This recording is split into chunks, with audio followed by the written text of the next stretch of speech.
क्या आप जानते हैं 23 सितंबर 1918 का वो दिन जब भारतीय सेना ने इतिहास के पन्नों पर अमर शौर्य की कहानी लिखी थी। बात उस समय की है जब साल था 1918। दुनिया जल रही थी प्रथम विश्व युद्ध की आग में।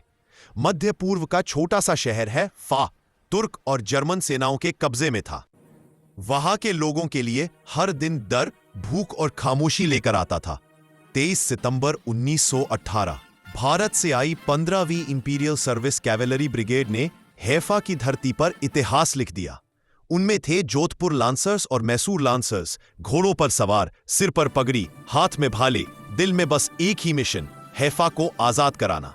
जहां भारतीय घुड़सवारों ने असंभव को संभव कर दिखाया था। उस समय चल रहा था प्रथम विश्व युद्ध। ब्रिटिश सेना और उसके सहयोगी देश तुर्की और जर्मन सेनाओं से लड़ रहे थे। मध्य पूर्व का छोटा सा शहर हैफा, जिस पर कब्जा कर लिया गया था और उसे आजाद कराने की जिम्मेदारी सौंपी गई थी भारतीय कैवलरी ब्रिगेड को।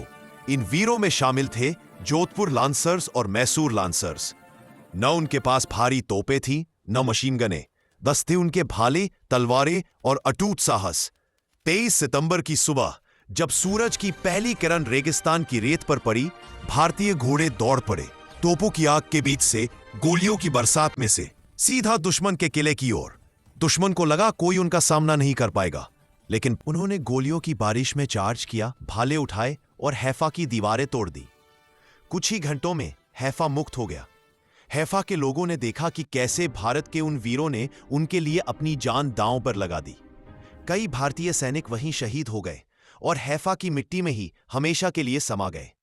आज भी हैफा शहर में एक सुंदर स्मारक बना है, इंडियन सोल्जर्स मेमोरियल, जहां हर साल 23 सितंबर को भारतीय और इजरायली सेना के अधिकारी मिलकर श्रद्धांजलि देते हैं। आज भारत और इजरायल सिर्फ दोस्त नहीं, बल्कि रणनीतिक साझेदार हैं। एक दूसरे के साथ खड़े हैं हर संकट, हर चुनौती में, क्योंकि उनकी दोस्ती की जड़ें खून और बलिदान की उस पवित्र धरती हैफा में है।